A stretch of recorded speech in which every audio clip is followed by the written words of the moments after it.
Hello and welcome back to Cinelingo, where we break down films in a way everyone can understand. Today, we're diving deep into M. Night Shyamalan's 2000 mystery thriller, The Village. This isn't just a movie, it's an atmospheric journey into an isolated community surrounded by dense woods, rumored to house dangerous creatures. We're going to explore every twist, every turn, and every hidden meaning. Get ready to uncover what truly makes this tale so fascinating. The Village opens with a somber scene, a funeral. A small, simple wooden coffin rests in the middle of a vast, open field.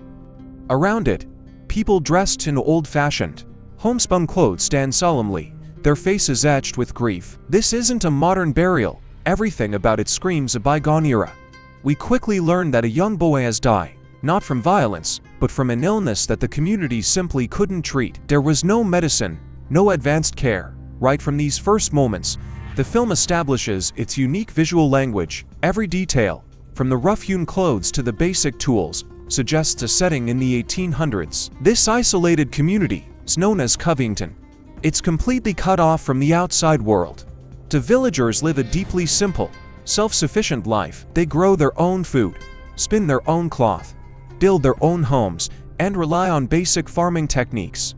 There are no modern conveniences here. No cars, no phones, no electricity. When night falls, the only light comes from flickering oil lamps and soft candlelight. You see children playing in dirt yards, men toiling in the fields, and women busy with cooking and cleaning.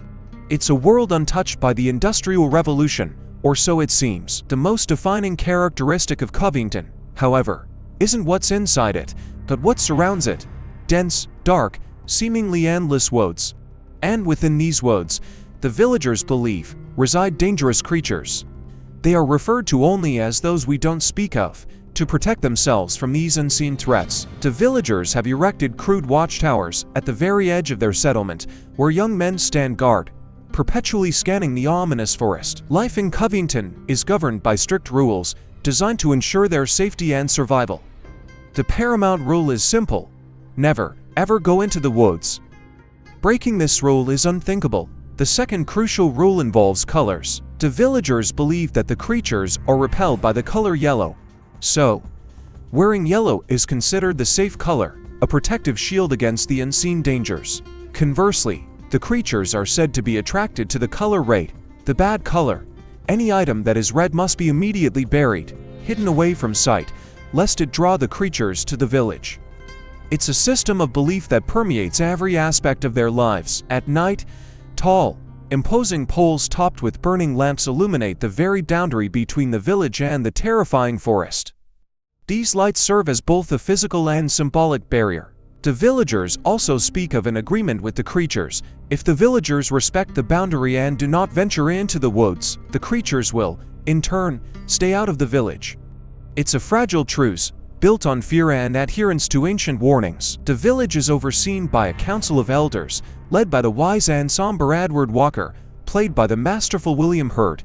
These elders hold all the authority, making every significant decision for the community. And each elder possesses a mysterious black box, a small, locked container that they guard closely. What's inside these boxes?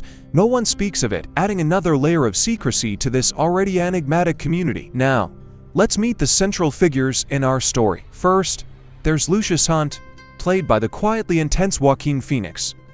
Lucius is a man of few words, but when he speaks, people listen.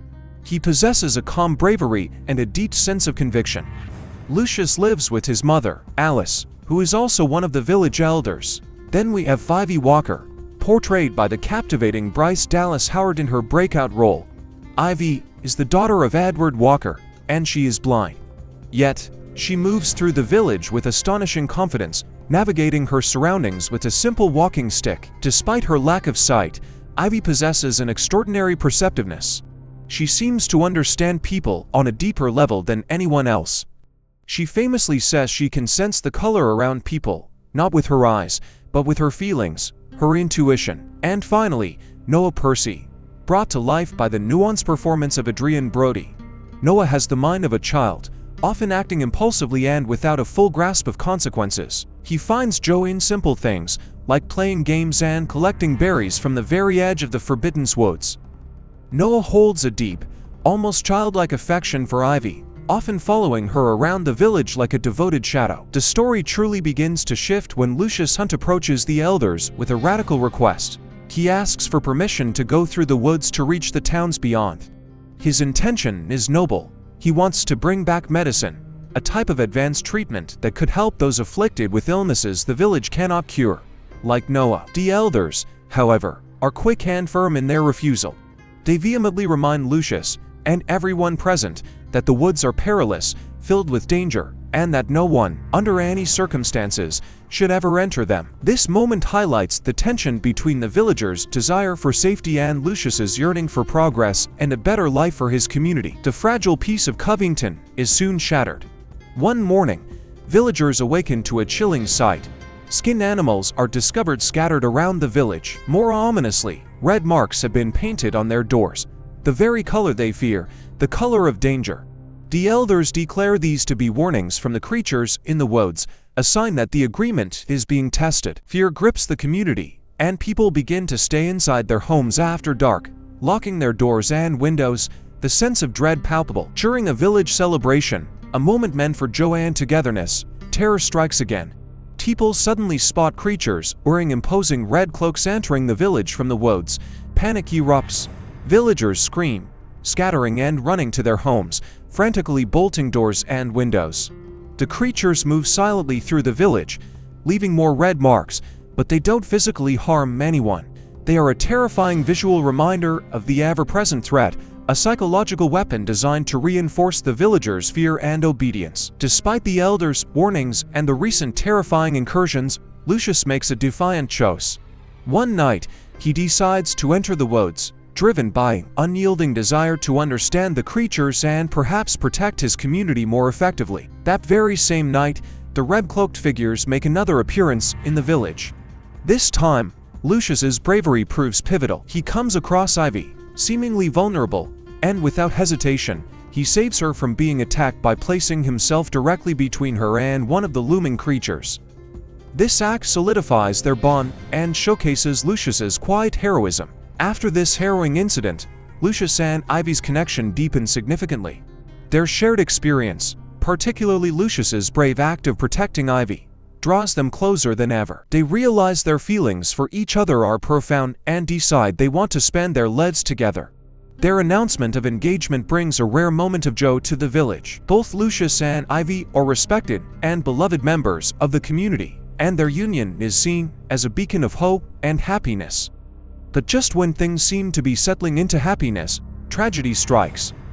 Noah Percy, who harbors deep, confused feelings for Ivy that he doesn't fully understand, becomes consumed by jealousy when he learns of her engagement to Lucius. In a moment of intense confusion, anger, and perhaps a desperate attempt to keep Ivy near him, Noah grabs a knife and stabs Lucius multiple times.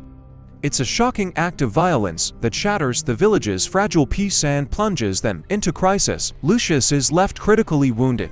The village, with its limited resources, simply doesn't possess the special medicine needed to save him. Without it, he will surely die. Faced with the impending loss of the man she loves, Ivy, fueled by a fierce, desperate courage, volunteers to undertake the forbidden journey through the dreaded woods to the towns beyond, in search of the life-saving medicine. It's a heroic, seemingly impossible task, given the villagers' deep-seated fear of the forest. Before Ivy embarks on her perilous journey, Edward Walker, her father and the head elder, pulls her aside for a profound revelation. He tells her something that changes everything she and the audience thought they knew. He reveals that the creatures in the woods aren't real.